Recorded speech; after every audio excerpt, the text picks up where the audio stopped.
Hey, Redbet here. We're back with Formula Fridays. This is where we round up MotoGP and Formula 1 news for the week.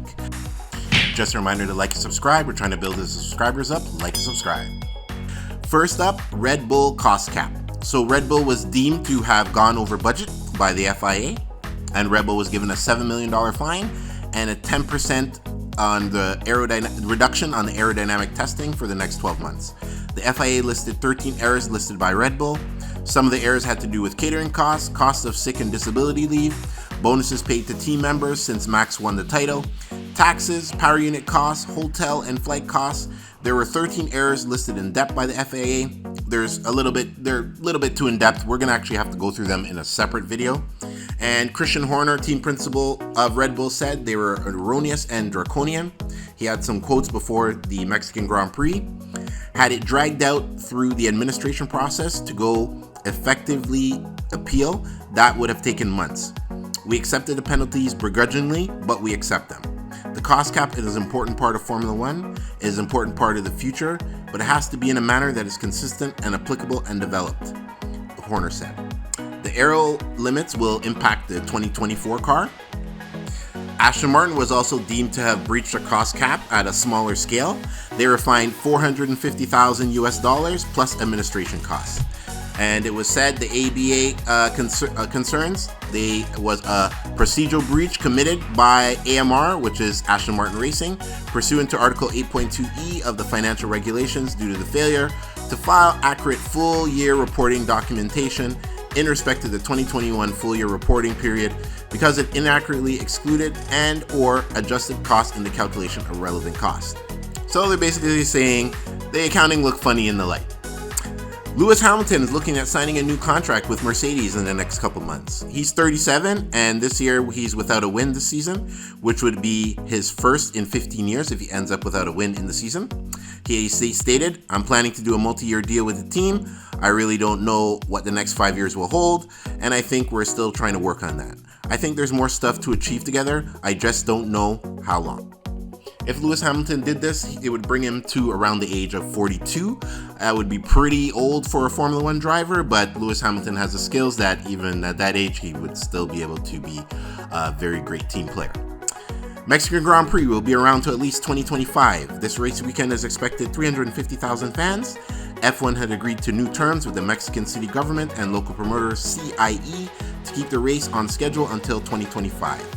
They announced, "I am very pleased to announce the Formula 1 will continue to race in Mexico City for another 3 years under the new agreement," said F1 CEO and President Stefano Domenicali. Corporación Interamericana de Entretenimiento, CIE President and CEO Sobrin added, "The ability to host a race in the nation's capital until 2025 is a result of the coordinated effort to preserve fans, an event that brings benefits to the city and excitement to thousands of fans." Honestly, the Mexican Grand Prix is a great race and it is a great track. I definitely will look forward to seeing that over the weekend, this race weekend, and we'll be doing a race review of the Mexican Grand Prix when it's finished. Brad Pitt is working on a Formula 1 movie, and he was actually at the Texas Austin Grand Prix last week, and he's actually also working on a documentary with Lewis Hamilton. Both projects are being backed by Apple. Apple's CEO Tim Cook was actually at the Texas or the US Grand Prix. He was the one who waved the checkered flag, and this will be a blockbuster project as you have Brad Pitt, producer Jerry Bruckheimer, director Joseph Kosinski, and screenwriter Erin Kruger. The last three were the team behind the recent hit The Top Gun Maverick movie. Lewis Hamilton had to say about the project, "I'm incredibly excited about it. I mean, what we've been able to so far put together team-wise is pretty incredible. I got Tim Cook here this weekend, which is such an honor to have him with us. Him and his team have been so supportive with supporting my documentary and also green-lighting this movie. And then we have Brad, a legend, and you got Jerry, who's an incredible legend, and he did Top Gun, the original, and Joe is such a huge talent as a director. I have such high hopes for it. I hope we're going to make the best racing movie that ever existed, both visually, and we're going to work on making sure we pull the heartstrings of all those fans."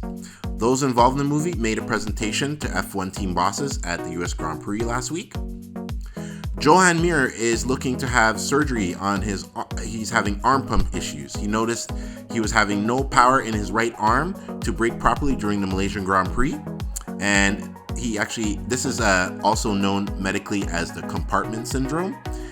He had some quotes to say about it. Well, it looks like I had another episode of arm pump. In the previous years here, the track that is normally you have a little bit because it's quite demanding, but not like this. I couldn't understand the pressure I was doing and I lost all strength in my right arm. That's what happened. I want to see a doctor to avoid it happening again because I can't allow this to happen to me again. It can't be a reason to finish this weekend like this. Yes, seriously, I think surgery, it can be a good option. Honestly, if we put everything together and then we think about it, why it has been a problem, we changed a front level at the beginning of the weekend because I suggested it. So Suzuki's out of the series next year, and hopefully Joan Mir gets his problem solved and he can continue racing. Repsol has signed on to be the sponsor of Honda again and for MotoGP, and their sponsorship will run until 2024. They have been partners since 1995 and they have won 16 titles together with the riders such as Mickey Doohan, Alex Creville, Valentino Rossi, Nicky Hayden, and Marc Marquez. They have had a horrible season with only 2 podiums and no wins. Marc Marquez has been out the majority of the season with various injuries, so it's probably why their performance has been so poor. F1 will stay with ESPN for another 3 years. They started in 2018 with 3 races in the US next year. F1's popularity has grown in leaps and bounds in the past few years. F1's statement on the continued partnership was, at least 16 races will air on ABC and ESPN each season, more than each of the previous 5 years since F1 returned to ESPN networks in 2018. And all race broadcasts on ABC, ESPN, and ESPN2 will be commercial free. They will continue to show practice sessions, qualifying sessions, F1 sprint and F1 races, pre and post race coverage. So that's going to be the broadcast partner in the US, and they do pretty good quality racing between them and Sky Sports. Danny Riccardo has denied he's signing for F1 reserve team or moving to Indy. He said in Aston last week after Romain Grosjean tweeted he would be perfect for IndyCar. He said, "F that, ovals scare me. My Formula 1 career / ambition is not over, so that really like my first and foremost. I don't want to deviate.